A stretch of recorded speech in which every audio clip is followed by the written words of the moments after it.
Hello, I'm Jake Boudreau, civic journalist at Tullow Community Television. This week, on the record, Richmond Municipal Council held its Committee of the Whole session on October 14th in Arichat. After the meeting, I spoke with Warden Lois Landry and Deputy Warden Brent Sampson. But first, the MLA for Richmond weighs in on the recent sitting of the Nova Scotia Legislature. Joining me is the MLA for Richmond and the Minister of Energy. Welcome back, Trevor Boudreau. Thank you for having me, Jake. So with the fall sitting of the Nova Scotia Legislature now concluded, I'd like to get your take on how you felt things went. Yeah, I mean, it was a very focused session for our government. We had 8 pieces of legislation. I think it was 8 or 9 that either amended or changed or created 25 different acts. So it was really about kind of putting them kind of in sequence and kind of trying to get those through. This time of year, there's no budget, and so there's no estimates and looking at kind of the budget side of things. But so that often takes a bit more time. But very pleased we were able to kind of get our bills through and move forward in an efficient way, and then get us back into our constituencies and as ministers back into to working on projects of significance for us as well. So on September 26th, you introduced the Powering the Nova Scotia Act that updates legislation related to offshore wind.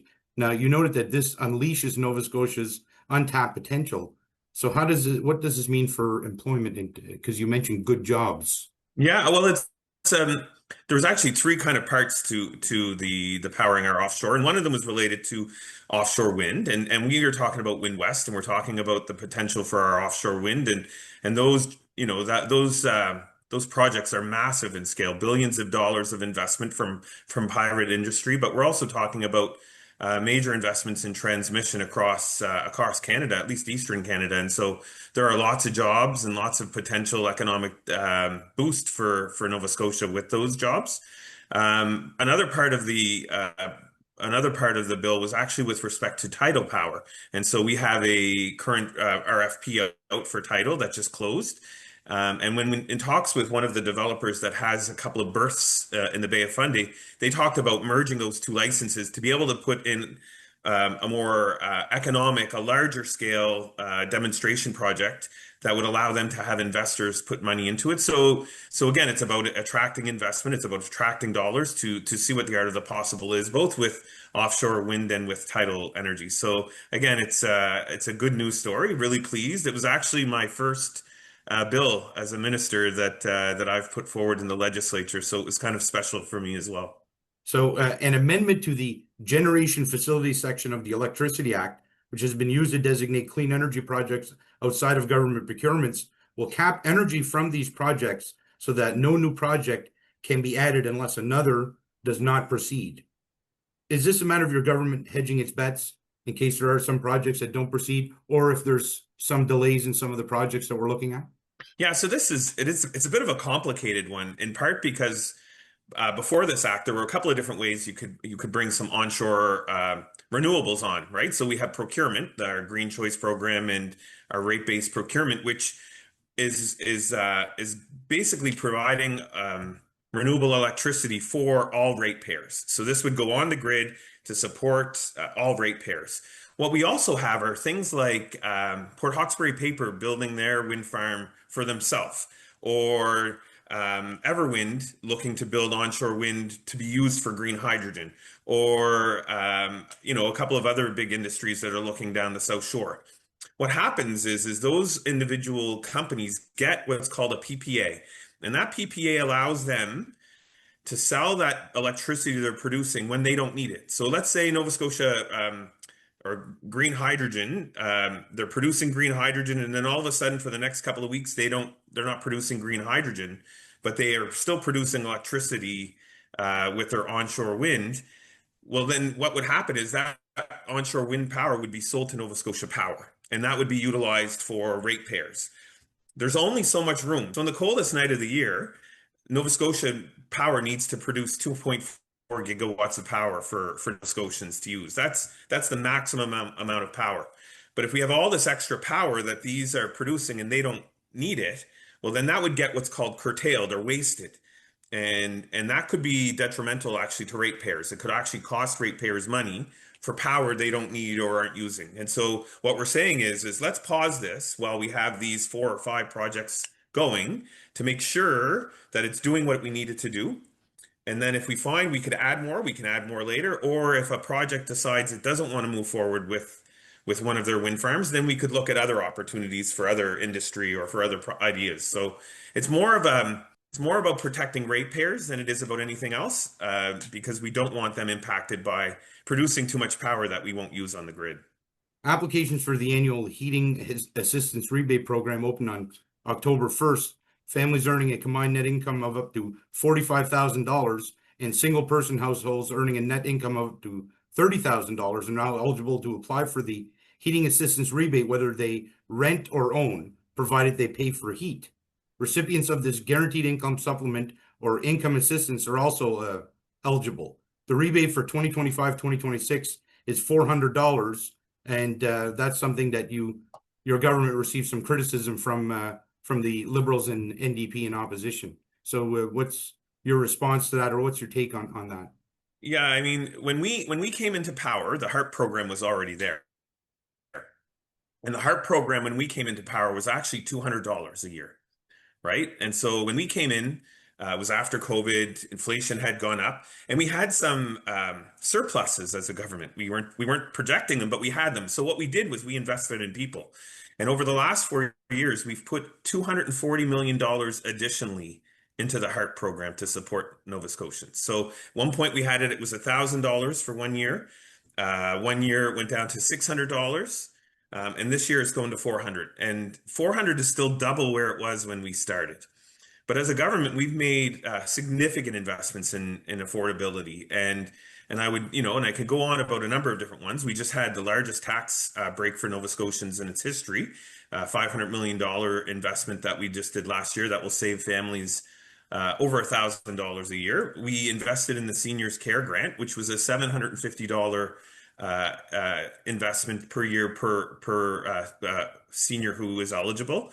We've invested $250 million in efficiency programming, which gets people insulation and heat pumps and all of that so that they can reduce their energy consumption use.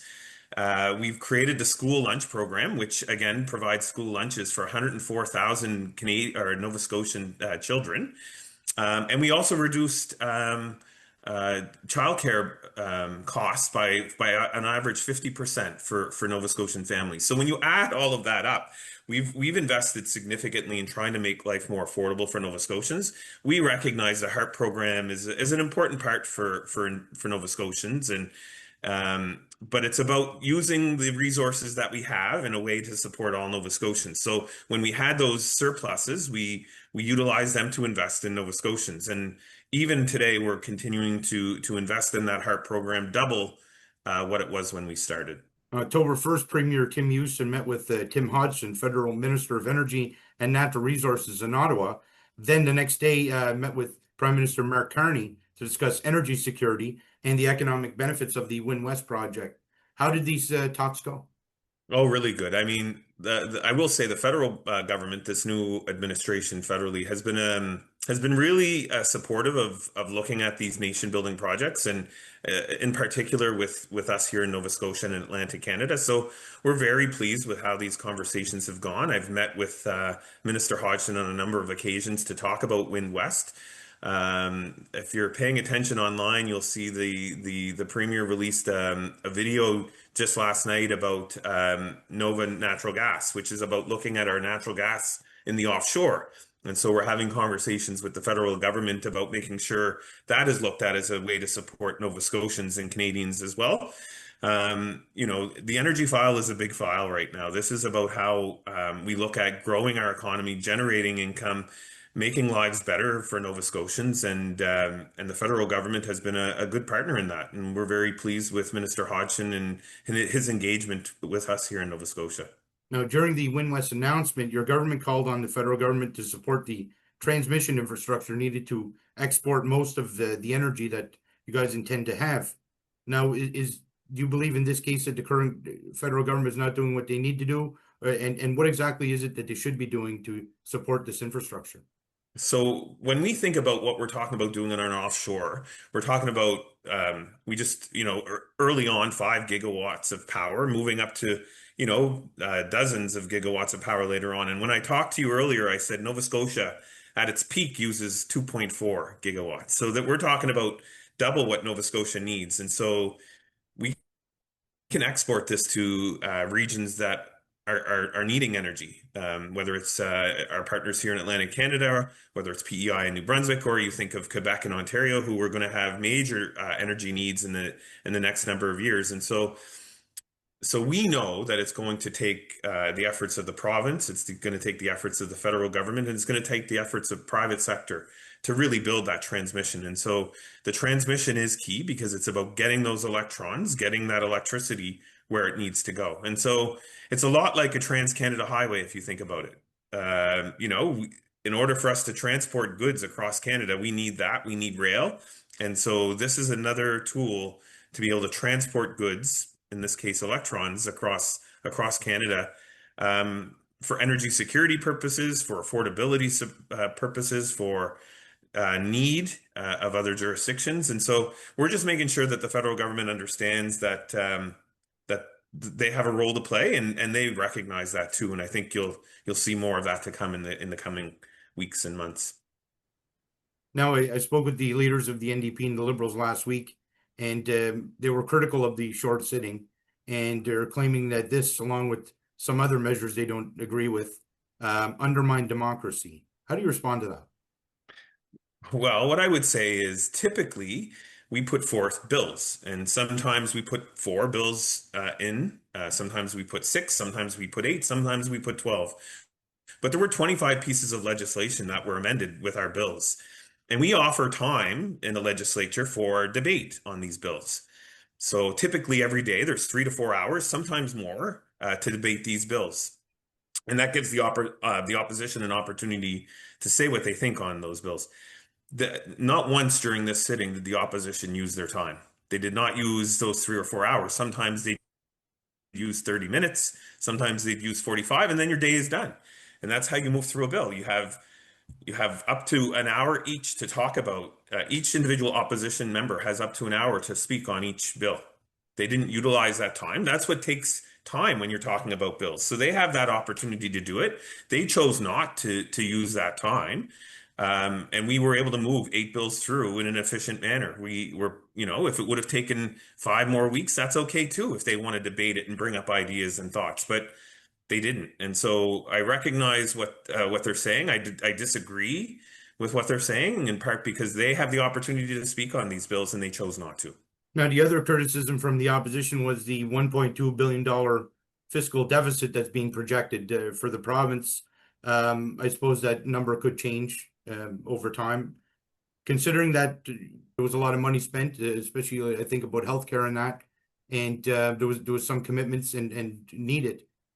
Do you foresee that there's going to be some spending reductions coming up, or do you think that your government's going to basically hold the line when it comes to spending on things like healthcare? So we ran on a platform of healthcare in our first term, and we invested significantly in healthcare, but we invested in affordability, and we invested in housing. We've invested in basically infrastructure, whether it's roads or building schools or building long-term care facilities like St. Anne Center here in Richmond County. These are investments that were not being made over the last 10 to 15 years. And now we're trying to play catch up. And so, yes, it's a big deficit. And yes, there are challenges with that deficit, but we're investing in things that Nova Scotians deserve. And we recognize that that deficits are challenging, but that is why we're so focused on the growth and opportunity with our natural resources, whether it's Wind West, whether it's the natural gas that we have offshore, whether it's mining, and the opportunities on that front, or in fisheries or in agriculture. We're going to focus on where we can grow the economy so that you reduce those deficits and you're growing to be able to provide the services that Nova Scotians need. Now that the session is over and I wouldn't want to say you're back home. I'm sure you're doing a lot of traveling anyway. even if the session is over. But now that it is, do you foresee any announcements coming up, any events, any milestones that are going to be reached coming up on your calendar? Yeah, we had some good ones that I got to visit with Minister Ritzy not too long ago. You were there, Jake. It was some great announcements. I think you'll hear a couple of more coming along this way. I think we had some announcements about supports for fire departments that just went out last week. I don't know if it caught your attention, but a number of investments here in Richmond County on that front. And I would say there's a few more. But we're very focused right now on on in particular me in the energy file. The premier right now is in England. Well, he was in London and now heading to Milan to meet with developers about our natural gas and the potential for that. And so some of my staff are there with him. In the meantime, I'm here working on kind of how do we move those things forward. And so exciting times to be in this file, but also you can't forget your constituency, and this is the part that I value the most, and it's working with the people here in the community to understand where they see opportunity and see if there's a way for us to leverage that. So we'll continue to work on those, and looking forward to getting out in the community over the next little bit to see what we can come up with. Before the Committee of the Whole session, Richmond Municipal Council held a bylaw/policy committee meeting. So what was covered at the bylaw policy committee meeting that kind of stands out to you, the one that was held before this committee of the whole session? Sure. So what I think was significant is we have a number of policies that are really quite old and really should be repealed for several reasons. Either they're no longer applicable, or we have newer bylaws and policies that kind of run contrary to that. So cleaning those up. Making sure that we're really crisp and clear about how we report who gets grants, that kind of thing. We are also looking at ways to make sure that we're clear about our who's on what committees on behalf of council, and also who our citizen reps are. So tightening that up. We had a little bit of time to talk about the dry hydrant policy. We brought that to council back in March and sent it away and asked for some staff recommendations. Just brought it back tonight to make sure that we continue to move on that, and whatever that might look like. There are two elements that Fire Protection Services have talked about. One is sort of ownership of that. And also we want to speak to that maybe more broadly about access to water, but then what are the dollars that would be invested? So that's really kind of public works and finance. So just making sure that we're moving that forward in as timely a way as possible, because you're talking about two totally separate issues, which are really two departments, and making sure that they're both kind of in sequence, like each of them are at the same time kind of doing the legwork. It's been a long go for our our staff in terms of public works in particular. We're talking about switching from on December 1st to having our garbage picked up by contractors, moving to our own people. We've got issues at the arena. It seems like every time we have a conversation about the arena, we say, oh, and could you also check on this?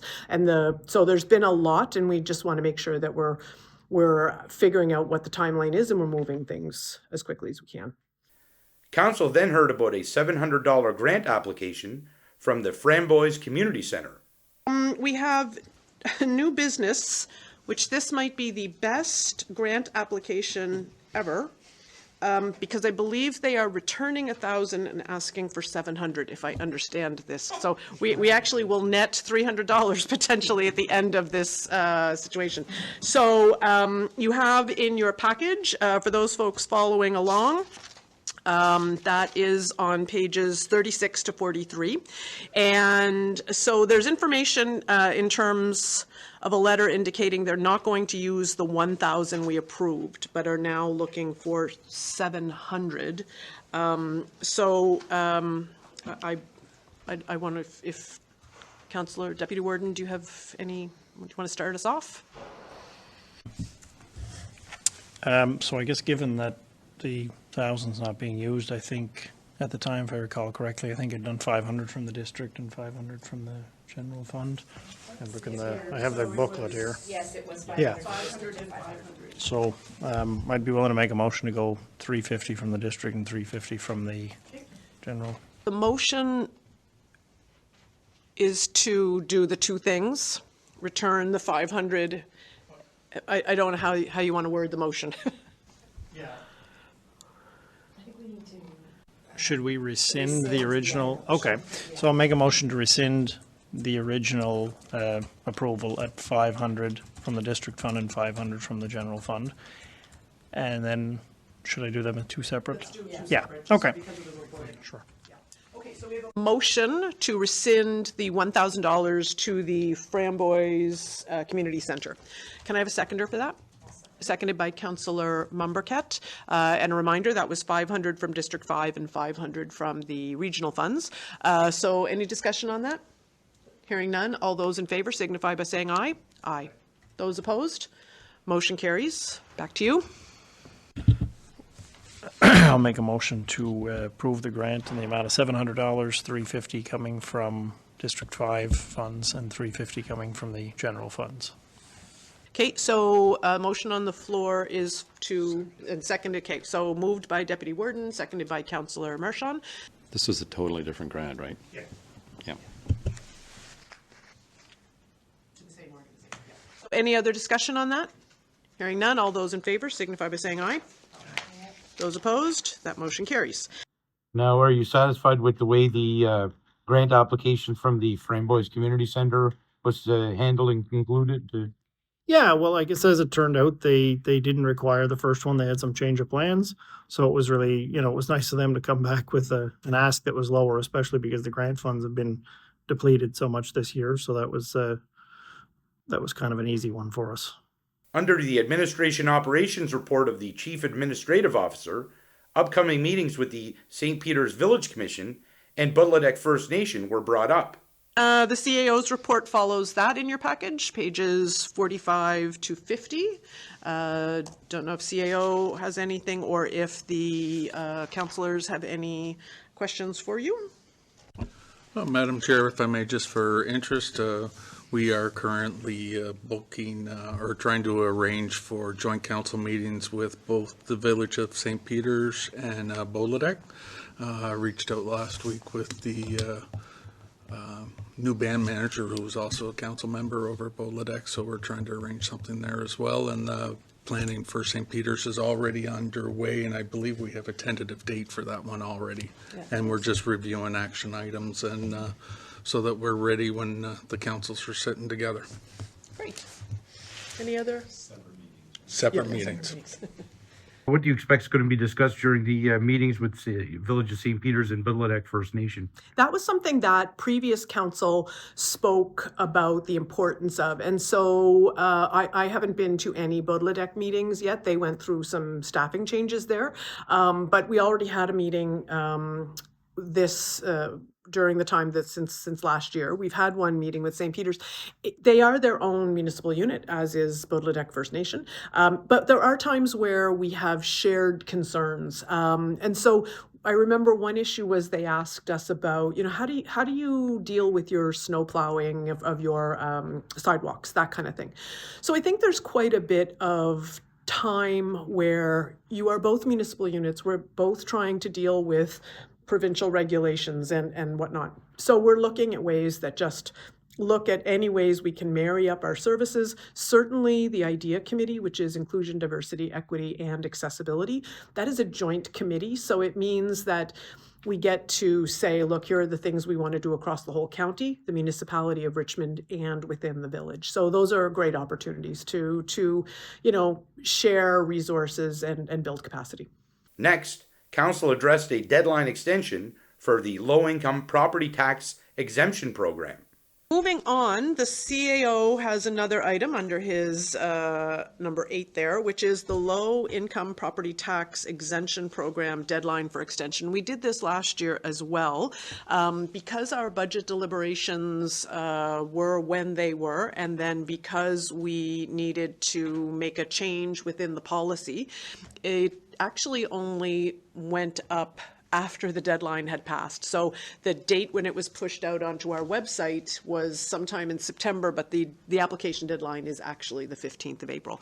And so the information is in your briefing note.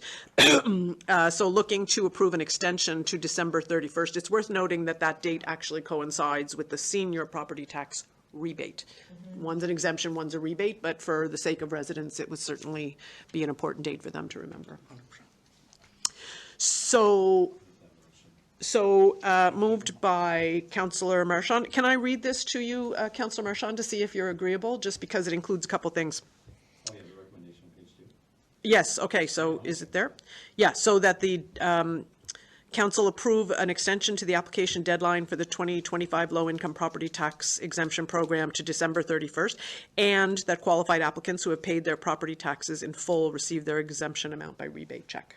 Would have the date changed to correspond with the provincial annually. Always? Yeah, Yeah, it would be nice. you know. Yes. I think it's you know, not. yeah, so does that something that needs to change in our policy? Yes. Okay, so can we make the change for now? Yeah. Okay. I'll second that. Okay, just hang on though. Is the motion that you're making including the, Not everything but the change of date, the two actions. so you're not including that? Great. I'm wondering if you need 2 or 3 motions. Can you tell me what motion you're making? I'm putting, go ahead. This motion's number 1. Second motion will just be to have it reviewed at policy, to change that date. But does the motion you're saying, number 1, include the 2 parts? Yes. Okay, great. Yes. Perfect. Okay, thank you. The recommendation is on Yep. Troy's. Yep, good. Yes. Okay, so the recommendation includes these 2 parts, which is to extend the deadline to December 31st, and qualified applicants who have paid their property taxes will receive that exemption amount by rebate check. Can I have a seconder? Seconded by Deputy Warden Sampson. Any other discussion on that? Hearing none, all those in favor signify by saying aye. Aye. Those opposed? Motion carries. Second motion would be to have the tax exemption policy reviewed, to have the date changed completely to December 31st of every year. Seconded by Councillor Mumbercat. Just for the sake of our argument, so it might save us some time at our committee, at our next bylaw and policy committee, does finance have any concerns with making that change permanent? Okay, great. Any other discussion on that? Hearing none, all those in favor signify by saying aye. Aye. Those opposed? Motion carried.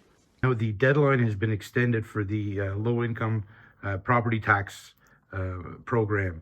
And is the hope there that you guys are going to be able to get more people to sign on, or at least people get aware of it? Yeah, and so it's worth noting that there are several applications that are available to folks right now. So if you're a senior and you make below, I think it's $45,100, you could be eligible for the senior care grant. That's $750. The deadline for that closes on December 31st. In July, there's a seniors property tax rebate. That opened up in July. It also closes December 31st. And that's for seniors who own their own homes below, I think, $45,000-ish, and it's up to half of your property tax back. So we know that people understand those are coming around. The senior care grant people, know that date is coming. Ours is not a rebate, meaning if for the seniors property tax rebate, you pay it and then prove you've paid it, and they'll give you some of it back.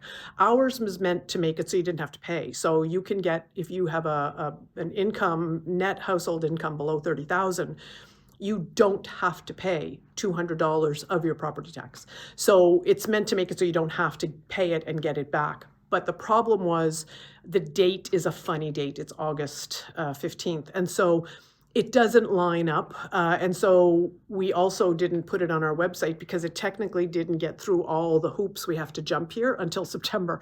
So, you know, we announced, hey, there's an exemption. It's September 15th. Oh, by the way, it closed August 15th. So tonight it was about changing that for this year, but then also saying December 31st is a better date because it aligns with all those other grants. During community acknowledgements, District 4 Councillor Amanda Mumbriket reacted to a new partnership recently announced by Celtic Air. On a brighter note, as you mentioned, I do also want to say a congratulations to Celtic Air Services, our operator at the Alan J. McCachran Regional Airport in Port Hastings. They have a new partnership with Park Air that has resulted in the purchase of a new jet that will provide enhanced, more timely medevac services to people in this region, as well as executive charter services when the jet is not configured for medevac. So that's, you know, those are real impacts happening on the ground as a result of our, you know, our interest and our support for the Alan J. McCachran Regional Airport. Councillor Mumbrick had mentioned that the airport in Port Hastings has the operator has entered into a new partnership. What is your reaction to that?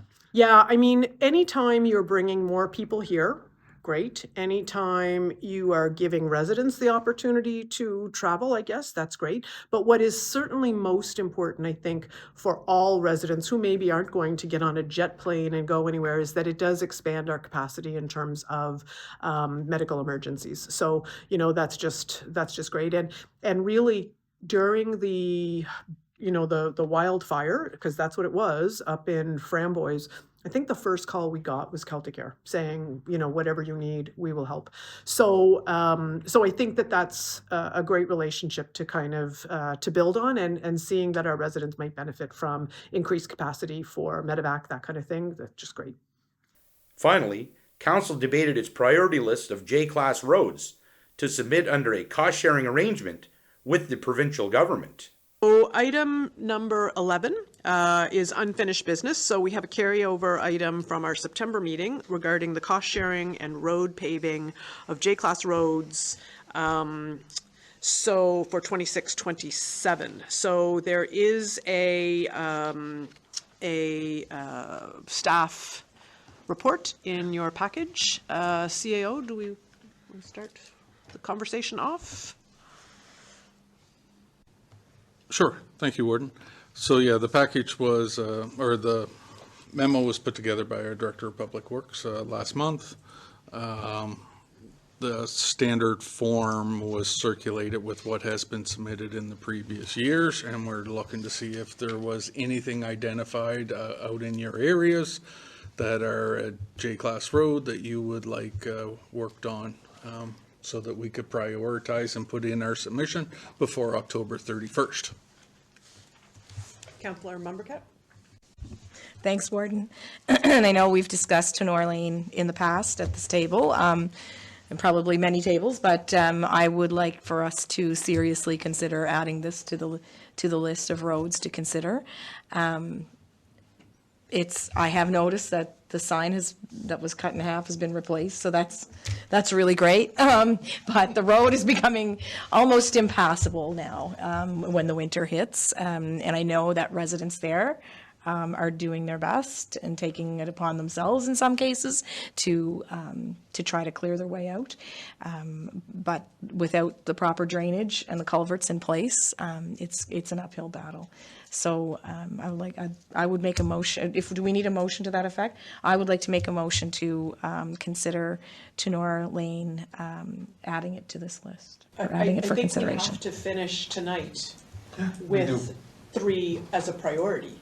Yes. So I don't think we need. We can. The list can go on and on, but we're looking for the 3 to be submitted. Like last time we submitted 4. Yep. Okay. This is what. Yeah. And I think their example has 4 or 5. Because I thought we could, I thought we could submit, and then based on the costs, we could choose, like, was it just 3? Because we submitted 4. Priority. Yeah. And then, they come back with an estimated cost. So am I understanding that you want to first add Twinor Lane, is it? Lane, to this table that already has Lobster Plant Road, Sampson Road, Kings Road, Forgeron Road, and what you want to do first is add Twinor to that. Right, and Okay. then discuss priorities. And then discuss based on priorities. Okay, so, and am I right that, just so that we're all clear, that is 0.34 kilometers? Is that, or is that, maybe I have that wrong? Where are we at here? Yeah. Right? Under listing, yep. Okay, so it's 0.34, just so that we're comparing 0.34 kilometers, okay? And I think that GR means that it's gravel. Yes. That's what they call it, okay? Gravel. Okay, so we have a motion to add Twinor Lane to this list. Moved by Councillor Mumbercat, seconded by Deputy Warden Sampson. Any discussion on that? Go ahead, Councillor. Councillor Marmarket, are you looking to get this paved if it's a gravel road? Or just, okay. It's the only option. That's what I was thinking. If it's a gravel road, you don't want it re-gravel, you want it paved, okay. Hearing none, all those in favor signify by saying aye. Aye. Those opposed? That motion is carried. So where I think we want to land tonight, just so we can see where we're going, is we want to make a recommendation to council that an application be submitted and that for some J-class roads in order of priority. So we need to specify what that priority is. So I think what I'm hearing then is that the only ones we're going to consider are the 5 now that are on this list. So for your review, it is Lobster Plant Road, 2.34 kilometers, Sampson Road in Lardoise, which is 0.28 kilometers, Kings Road in Rockdale, which is 0.21-ish kilometers, Forgeron Road in West Arichat, which is 3.5 kilometers, and now 3.4 kilometers on Twinor Lane. 0.34. 0.34, yep, sorry. So I'm open to discussion if folks want to make the case for anything or offer some thoughts on who, what, when, where, why. Go ahead, Deputy Warden. So not speaking of the final list, but just out of the 2 that I've suggested in the past from District 5, even though Sampson Road is older, I would like to flip the order on those 2, wherever they fall, only because the culvert situation on Kings Road being what it is, that's part of the issue there. There's a culvert that's in disrepair, we'll say. It's also near where there's a community mailbox on that road, so it gets a lot of people going in, turn around, and right near where that culvert is that has, caused issues in the past. We had an oil truck one time that poked a hole through it, we'll say. Anyhow, to me, that one, out of the 2 that I'm suggesting, that one would be of a higher level of importance, I think, at this time. So wherever it falls in the list, I'd just like to flip those. The reason they're on the list as is that back in 2024, leading up to 2024-25, Lobster Plant Road, Sampson Road, Kings Road, and Forgeron Road were listed, I believe, in that order. So what we seem to have some from the councillor from the district would be to say 1, 2, 1, 3, 2, 4. And I think we need to make a decision of where Twinor fits in 1, 3, 2, 4. Just when you look back at the application before, Marchand Lane was the top one we had submitted, got done. But then we had flipped Lobster Plant to the top. So I don't know that there's, I'm not dead set on these being, I just wanted to flip those 2 wherever they land. Yeah. Can I ask CEO, the length of Lobster Plant Road is significant. Mm-hmm. And we can only get 50% of this. And part of it is our commitment to make this happen. If you move and submit projects, you have to have the commitment to the financial dollars to pay our share. Which, But you can turn it down. You can. well, right, I acknowledge that we are struggling a little bit in the commitments we have in Public Works around the arena and so on. So I certainly am mindful of the difference in length and what that would mean for us in terms of the commitment for that.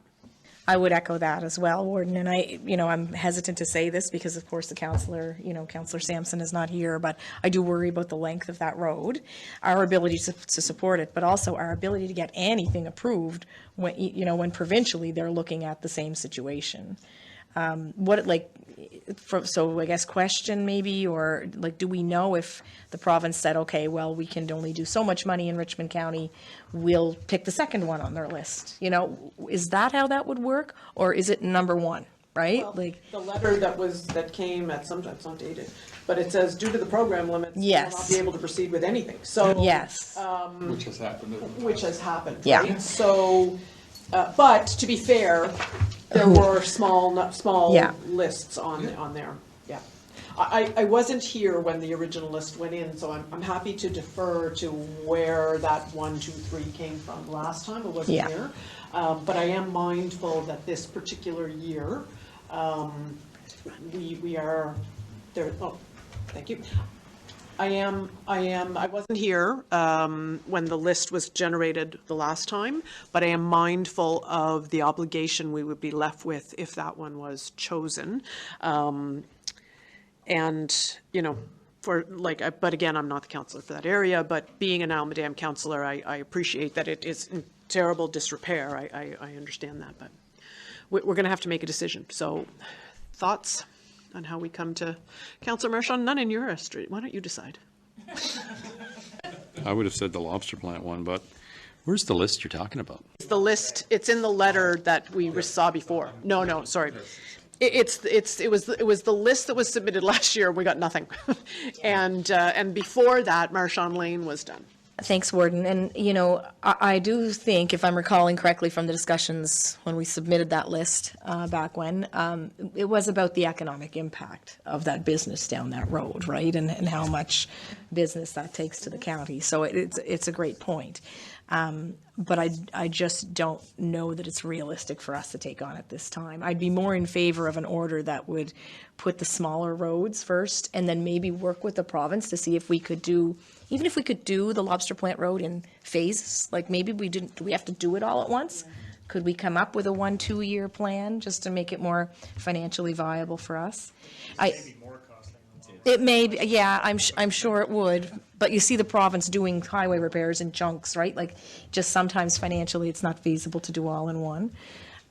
So are we looking at submitting with all 5? Is that something we would want to do? We could just put 2 on there if you want. Right. I think 5 and ordering them and putting, that would be, that's a lot if they say sure. I can't see them approving. Right. So do we want to put 3 or 4 of the small ones? Do we want to put all 5? I don't think I'd have a problem with 5, just to order them. Okay. I don't know that the province cares in the sense that they'll just decide. Yeah. 3 or 10, right? And Councillor Sampson will have an opportunity at the regular council. Yes, that's right. Yeah. Okay. So, do we want to not prioritize this evening and prioritize at the council meeting? Agree to move forward with these 5, or do we want to put something and then amend it, put it up for amendment? Should somebody decide they want to do that? Okay. So. You want Kings Road switched with Sampson Road. Yeah. Now, whether or not it's Yeah. Out of the 2 in my district, I think that one has a higher priority because of the safety concerns. But I agree. Okay, so what I'm hearing so far is that when Alice is taller than Mary and Mary is taller than whatever, but in that vein, we know that number 1 is a long road and that we are concerned about the financial implications of us being able to do that. So I would suggest that at this meeting that be moved down further in the 5, subject to conversations with the councillor from that area. I think what we therefore have is of 3, 2, 3, 4, and 5, 3 would be above 2, and then we're looking for some order of 3, 2, 4, and 5. So where do 4 and 5, Bergeron Road and Twinar Lane, fall in that priority list? I don't think there's any road that's in good shape on this list. I think we could talk about all the ditches and all of the, I'm at a loss as to how we prioritize, to be honest. Go ahead. I'm just going to offer a potential priority order based on trying to get some of these smaller projects done. And what I know about the state of them, although I will be honest, I'm not sure about the state of Forgeron Road. I was down Lobster Plant Road just a couple weeks ago, so I'm very familiar with that. But my suggestion would be to order them as Kings Road, Tenor Lane, Sampson Road, Forgeron Road, and Lobster Plant Road. That's a suggestion I'm making based on the length and just from my personal knowledge. But if someone has more information about the state of Forgeron Road, So what you're talking, yeah, and Forgeron Road is it's in rough shape. I can't speak to, the difference is it's not gravel, and I think that's where. Okay. It's the double chip seal thing that's called there. Okay, so so number 3 is Kings Road is based on it being 0.21-ish kilometers. Yeah. Then Sampson Road is 0.28. Mm-hmm. And the reason, Yep. so the reason I was thinking Tenar's Lane ahead of it is because it's been a conversation since a couple of years now. It just hadn't made the list before. And I don't think it would require, I don't think it would take much to get the drainage right. But the bottom line is we can't do anything unless we go through these programs. Now, maybe there is a double seal. It looks like we can't request that because in the example above, it says that we could do the double chip seal or something like that. Well, one of these, Forgeron Road, is that. Yeah. Well, that's what it is currently. But if you look at the samples, it says above on the high road, for the high road, it says it's currently gravel, and they're suggesting to change it to double chip. So I guess my concern about that is that Tenor was not on a list that got submitted for whatever reason. If we strictly look at the order of those, Kings would be 0.21, Sampson would be 0.28, Tenor would be 0.34, Forgeron would be 0.35. I don't know, Deputy, if you have a concern about Sampson being below Tenor. Do you have any, that's not do or die on for you? Okay.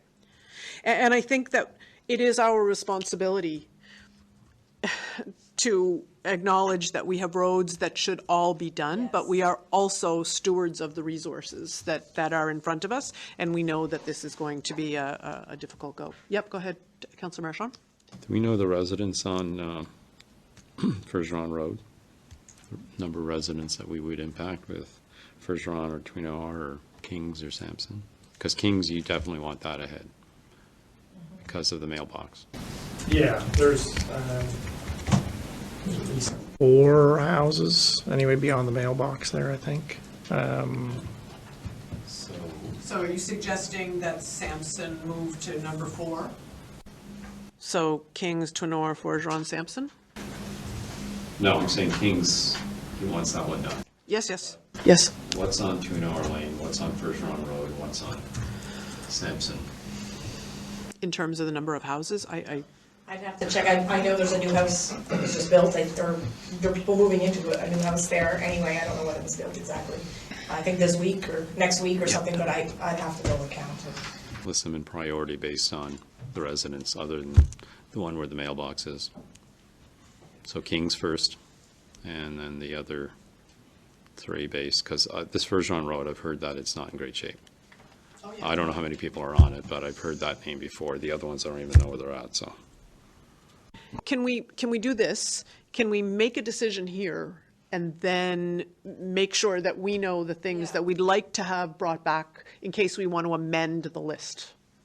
Okay, so Councillor or Deputy Warden, Sampson's road is like open to that, to King's being number 1, King being number 1, and Sampson being number 4? Yeah.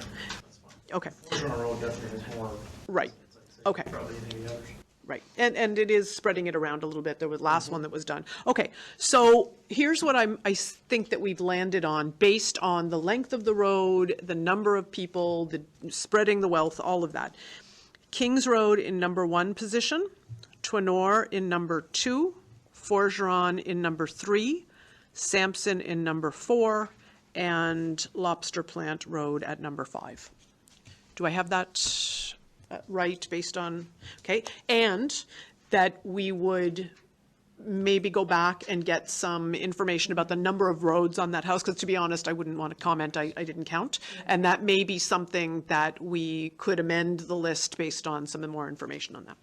The other thing I would say is I would probably lean in the direction of doing the double chip on Tenor's Lane if we thought that would save us some money on that one, because it is gravel right now. It's not like the other ones where it's pave or double chip now. You know what I mean? The only one that's double chip now is Forgeron. Is Forgeron. Yeah.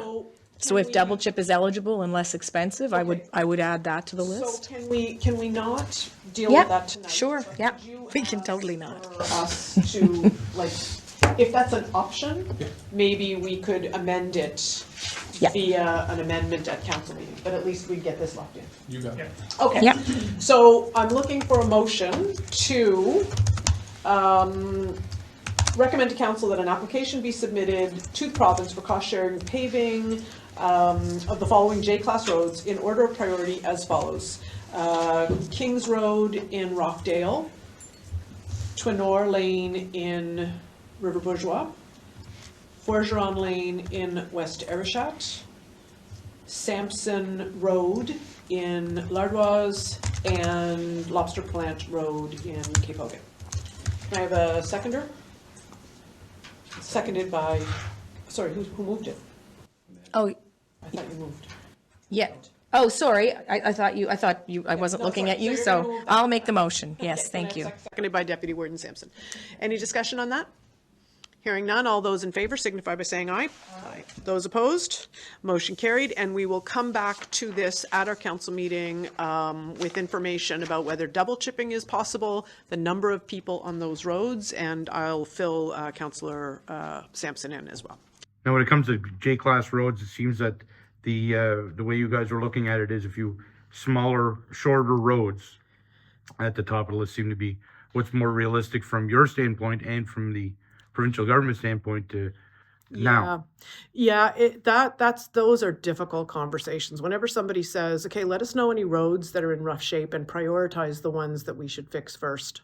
I mean, there isn't a good road. Like we could have listed 50, but there's only a specific kind, and that's J-class. And then there's only certain things you can do, which is gravel to pave or chip stone to, and so on. So, hats off to the folks here who were certainly advocating for their community, but not in a my way or the highway, and I'm not voting unless for you, unless you. There was none of that. This is about saying, this has been a difficult year for us in terms of public works. We have aging infrastructure in our water and sewer situations, and we know that the Richmond Arena requires a good deal of work to stay open. So in light of that, putting these roads on a list requires that we commit or be prepared to commit 50% of that cost. And so it is always difficult. But in this year, with the economic uncertainty, what it is, the smaller roads, plus we didn't get any, none of them were approved by the province last year. So concerned that the bigger project may have said to the province may have said no, because a bigger project meant they also didn't have the money. So that's our list at this point. Councillor Sampson wasn't there, but we're prepared to look at amending that list if need be at the council meeting. And Councillor Marchand was wise to say, we really should do a count of the houses on those roads so we get a sense of how many residents are impacted by that decision. So difficult, but that is the nature of the beast. Thank you for watching. Please tune in again to find out what we will be talking about on the record.